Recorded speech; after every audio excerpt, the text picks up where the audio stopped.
is up, ladies and gentlemen? It is Kevin Jackowitz with the Caged Review, and I'm going to review SmackDown for April 17th, 2018, and this is the second half of the Superstar Shakeup.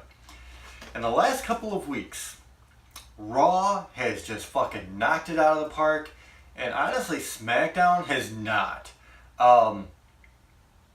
SmackDown used to be the way better of the two shows, and it is completely flip-flopped. So it's going to be really interesting after the Superstar Shakeup to see what happens. But with that, let's go ahead and get into SmackDown and see what they did with the Superstar Shakeup.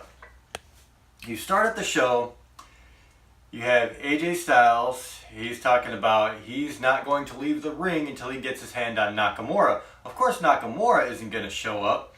They show a brief package of what's been happening with AJ Styles and Nakamura starting at WrestleMania when Nakamura hit him with a low blow and decided to turn heel.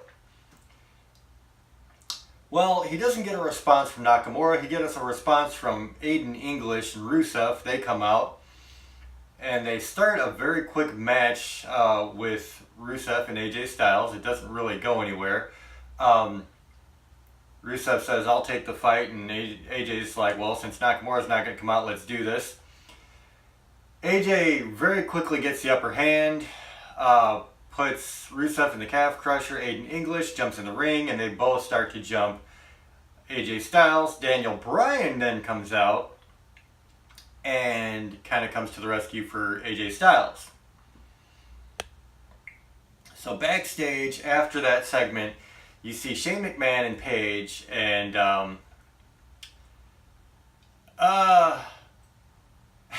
Paige does this really bad imitation of Teddy Long, where she's like, you know, "We're gonna make a tag team match, brother," or "holler," or whatever the fuck he says.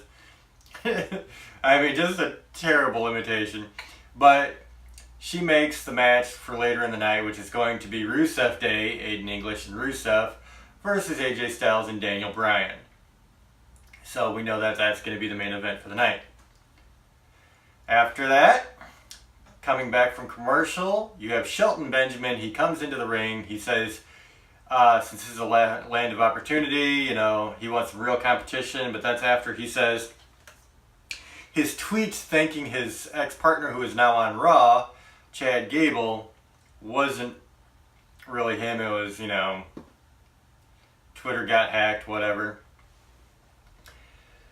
So Randy Orton starts to come out, and it looks like it's going to be Shelton Benjamin versus Randy Orton, but then Jeff Hardy's music hits. The U.S. champ, fresh U.S. champ who just beat Jinder Mahal. He gets traded over to SmackDown. I thought that was pretty interesting because now you have the Hardy Boys split up. That's kind of interesting to me, but whatever. So the match ensues with Jeff Hardy and Shelton Benjamin. Decent match. Nothing spectacular, but, you know, it was cool. Hardy picks up the win over Benjamin, which is, I think, what they should do since they just put the belt on him. I really like Benjamin. I think he's been the fall guy too much since coming back, and he's way more talented than that. But I like Jeff Hardy too. I think, honestly, when it comes down to sheer talent, Benjamin has more talent than Hardy. But I really like Hardy. So, I mean, you know, this one was a wash for me. So, Jeff Hardy picking up the win, I didn't mind at all. After the match, you get a real quick promo from The Miz. We all know he's on SmackDown. Right now he's with his family.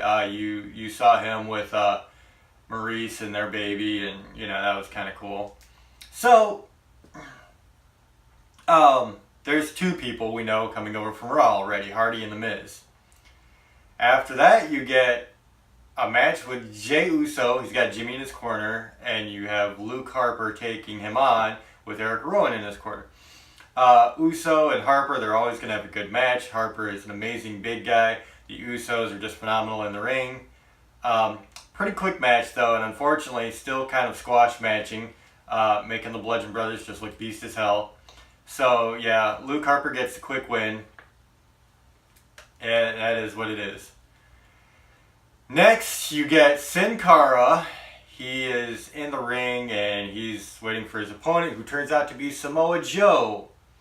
So this is the third guy coming over from Raw, and I think Joe's a big one. Joe sets up so many good matches for SmackDown. Joe versus Nakamura, Joe versus AJ Styles, Joe versus Daniel Bryan.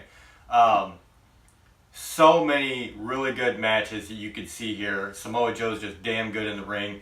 For a big guy, he can really fucking move. So I was really pretty happy with that. Pretty damn happy with that. Of course, Joe is going to get the quick win over Sin Cara. And then he cuts a promo saying this has been the land of opportunity, but I actually call it the land of handouts. Because it seems like everybody's just been getting handed stuff. And he's like, now I'm here, that's all going to change. And, you know, continues to rampage about how he's just going to destroy everybody and still destroy Roman Reigns at the next pay-per-view. Or following pay-per-view or whatever. So then you get a promo saying that Sanity is coming to SmackDown. That's a big one, and it depends on how many members of Sanity are actually coming.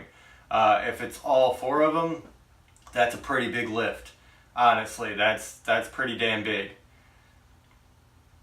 So Daniel Bryan is backstage after that, and he's doing a promo with Renee Young, and she's saying, "Why did you go out to help AJ Styles?" He's like, "Well, I know it's a weird thing, but I actually respect him."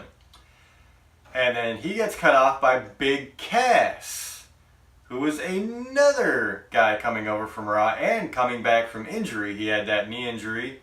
It put him out for quite a while. And so Big Cass is back.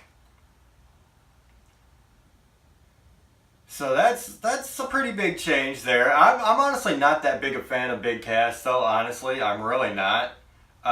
He's just another typical big guy. He's big, and that's all he is. He can't fucking wrestle. And, I mean, he's got a little bit more personality than some big guys. But, just not my thing. You know? He's not. One thing that was kind of funny, though, is when Daniel Bryan turned around, Big Cass is, like, staring over his head, and then he kind of does this whole, like, oh, you're way shorter than me. And he's like, you're what all the big fuss is about, and, blah, blah, blah. Next was a segment I could have done without, honestly. Carmella does her celebration for her winning the title, and I fucking hate the fact that she won the title. It makes me sick. She cuts a good promo, and that's it. That's it. She is not a fucking wrestler at all. Point blank, period. That girl is fucking Divas Division 2.0. And it makes me cringe every time I see her with the fucking belt. I think it's disgusting when you had Charlotte go over Asuka at WrestleMania, and then you put Carmella, of all the fucking people in the women's division, over Charlotte, Flair, and Asuka. Because Charlotte just beat Asuka at WrestleMania, and then you have Carmella get the belt from Charlotte. I don't care how it happened. Oh God, I hate it. I fucking hate it. I don't know who Carmella's fucking to get in this spot, but Jesus Christ. It's definitely not based on her talent. I'm sorry, I'm being rough right now, but I don't care. This is not anything I wanted to see. Carmella, her matches are literally slapping and pulling hair. That's not entertaining to me. It's not. And to put the fucking women's championship on somebody like that when you have the likes of Asuka, Charlotte Flair, Becky Lynch, Naomi, Natalya. Are you fucking kidding me? So anyway, she goes through her spiel, and then Charlotte comes out, says, you have what's mine. Peyton Royce and Billie Kay come out. Charlotte attacks Billie Kay and Peyton Royce. Of course, they get the upper hand, and then Becky Lynch comes out to help Charlotte. That turns into a match between Charlotte and Billie Kay. You have Becky Lynch in Charlotte's corner, and of course you have Peyton Royce in Billie Kay's corner. And Carmella is at ringside. So the match goes, Billie Kay, I really haven't seen Billie Kay and Peyton Royce in the ring in action, so I didn't have anything to say. I don't know that I was impressed with Billie Kay in the ring, honestly. I'm not going to make any judgments yet. I'll give it some time to see what she's like. I mean, you can't really go by one performance because even the best sometimes have off days or whatever. So I'll wait to reserve judgment on how good Billie Kay and Peyton Royce are in the ring. But yeah, today it didn't impress me that much. So Charlotte goes over Billie Kay. She gets the win. And then all three, Peyton Royce, Billie Kay, and Carmella comes into the ring, and they're attacking Charlotte and Becky Lynch. And then Asuka comes down. So we know that Asuka's now on SmackDown. That's a pretty big acquisition there. And of course, Peyton Royce and Billie Kay stay in the ring and get their asses handed to them. So it's going to be interesting to see what they do with that. But I really hope they get the belt off Carmella quick. I fucking can't. Like, seriously, every time I see her with the belt, I just want to turn it off. I really do. I just want to turn this shit off because it's fucking stupid and disgusting. It's so goddamn disrespectful to women that train their asses off and work fucking hard as hell to have this fucking absolute diva come in and take the belt. I'm sorry, that's how I feel. So after all that bullshit, you have a promo package. Gallows and Anderson are coming to SmackDown. So that's another acquisition. And then you have The Bar coming to SmackDown. Cesaro and Sheamus coming to SmackDown. So that's interesting.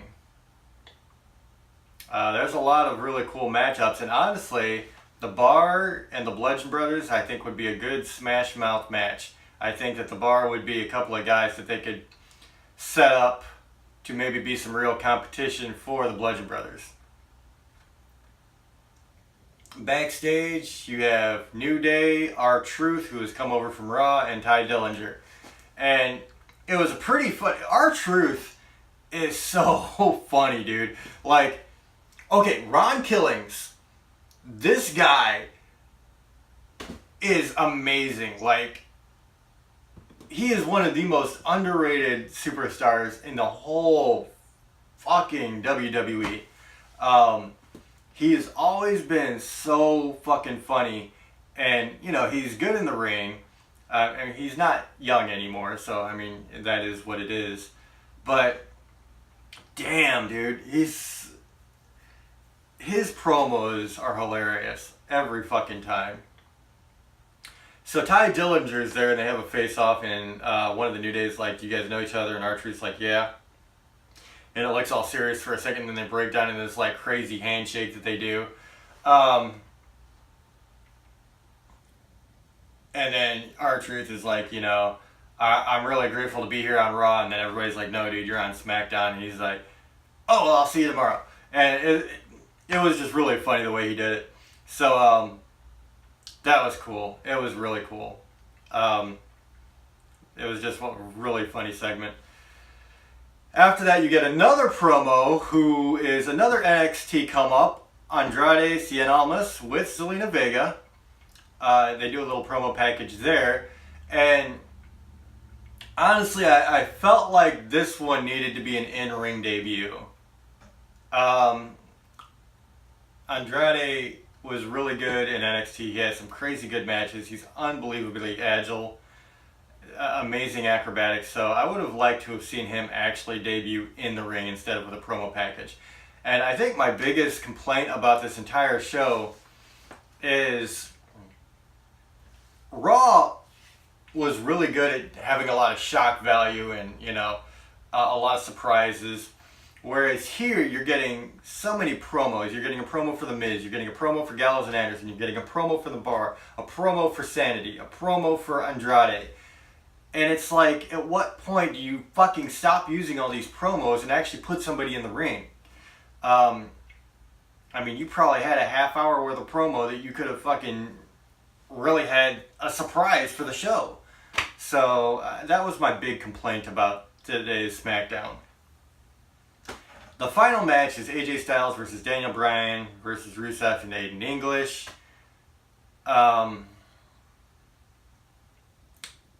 Yeah, it's going to be the typical good guys are going to go over for the most part. And, you know, they worked it to where when Rusev and Aiden English had the upper hand, it was AJ Styles in the ring, of course, because they're going to save Daniel Bryan for the end of the match. And when Daniel Bryan comes in, it's just, you know, the place pops, and he starts wearing out Rusev. And at the end of the match, Nakamura comes up behind AJ. AJ standing on the apron. Nakamura comes up, another low blow from the floor. And then Big Cass comes in and kicks Daniel Bryan in the head. So it's a disqualification. AJ and Daniel win by disqualification. And then you've got Nakamura going up the ramp and Big Cass standing in the ring, and that's where you leave off. I really hope that they're bringing in Big Cass just to make Daniel Bryan go over to Big Guy, because Jesus, man, Big Cass isn't anything that I really care about. Like I said, the dude really can't move in the ring. He's not that special. He's just tall. That's really all he is. And I know that that's going to have Vince McMahon stroking in his fucking dreams, but whatever. I don't have a big guy fetish. If they can't move, if they're not good, then I don't care. And he fits the bill. So I really hope that this is a David and Goliath story where Daniel Bryan just goes over, and that's it. So that is my review for SmackDown 4/17/2018. I think if I had to grade this, it was better than last week's, but it still paled in comparison to Raw. And part of the pale in comparison was lack of shock value. This is a superstar shakeup. And yeah, you had a couple of cool moments there. Like you had Samoa Joe come out. All right, that was a good one. Miz wasn't there, so that wasn't a big deal. Asuka was another big one. But other than that, I mean, all you had were fucking promo packages. So, I mean, I guess it's 5. Yeah, I'll go halfway with this one. We'll say a 5 out of 10. I think there were half the show they did right and half the show they just completely screwed up on. So I'm going to stick with 5. Yeah, and I think, like I said, the waste of space with the promo packages could have really gone to, you know, having another superstar really come out and have a moment. And that was one thing that Raw really did well over SmackDown. And I understand it's 2 hours versus 3 hours, but you really don't have that much that you have to worry about. You've already figured out that Miz is going over from Raw, so you didn't even have to have that Miz promo package because you know. So it is cool that you have Sanity coming up. You got Andrade coming up.